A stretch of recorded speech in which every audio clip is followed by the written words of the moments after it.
त्या हिरकणीचा प्रसंग सर आपल्याला कवितेच्या प्रसंगाच्या माध्यमातून प्रत्यक्षात ऐकायचा आहे। आपल्यासमोर पूर्ण प्रसंग हिरकणीचा मी ठेवणार आहे, फक्त आपण त्याला इमॅजिन करणं खूप गरजेचं आहे। सर हिरकणी धनगर कुटुंबातली गरीब बिचारी गवळण होती हो। कोजागिरी पौर्णिमे आणि ते कोजागिरी पौर्णिमेला खालच्या गावातल्या गवळणीसोबत बिचारी दही दूध विकायला आली। रायगडावर यायला उशीर झाला, गवळणीने दूध विकलं आणि दूध विकल्यानंतर त्या गवळणी सर परतल्या। हिरकणी नावाची माता रायगडावर आली, बाजारपेठेमध्ये गेली, बाजारपेठेमध्ये खरेदी करायला लागली। सर खरेदी करता करता 5:30 वाजले। नगारखान्यावर नगारी तुतारे सनई चौघडे वाजले आणि गडाचा मुख्य दरवाजा महादरवाजा बंद झाला। जेव्हा समजलं की गडाचा दरवाजा बंद झालाय, तेव्हा ती माता इथून गडाच्या दरवाजाजवळ गेली। दरवाजा बंद झाला होता। गडकरी सांगोजी काटकर होते। सांगोजी काटकरांसमोर हात जोडून पदर पसरून शरणी येऊन विनंती केली, गडकरी मला घरी जाऊ द्या। 2 महिन्याचं ताण लेकरू या आईसाठी तळमळत असेल, मला घरी जाणं गरजेचं आहे। गडकरी लेकरू भुकेलेलं असेल। गडकरी सांगतात आम्हाला छत्रपती शिवरायांची आज्ञा नाहीये।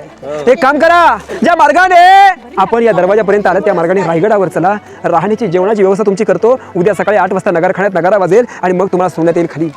सर माऊली गडावर आली। गडावरती आल्यानंतर विचार केला की मला त्याने एका मार्गाने सोडलं नाही, मी दुसरा मार्ग शोधेल। असं करता करता सर पूर्ण गडाला वेढा दिला हो। जशी एक गाय त्या वासरासाठी वणवण फिरते, तशी ती माय त्या लेकरासाठी वेडी पिसी झाली होती हो। पण मार्ग काही सापडला नाही। पूर्वेकडे पाहिलं, भवानी मातेचा कडा आहे, पण तिथून उतरताना जर दगाफटका झाला तर देवीच्या नावाला कलंक लागेल। उत्तरेकडे पाहिलं तर टकमक टोक आहे, तिथून काय केलं तर सुसाईड केलं म्हणतील। दक्षिणेकडे पाहिलं, काळकाईचा खळगा आहे, खळग्यापर्यंत उतरेल पण तिथून पुन्हा खाली जाणं शक्य नव्हतं। अक्षरशः माता पश्चिमेच्या कड्यावर गेली।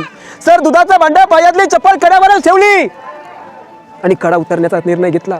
दगडांचा झाडांचा आसरा घेत माऊली कड्या कपऱ्यातून उतरायचा प्रयत्न करते। सर अनेक वेळा अंग खरचटलंय, अंगावरचे वस्त्र फाटलेत, अंगावरून रक्त वाहत आहे।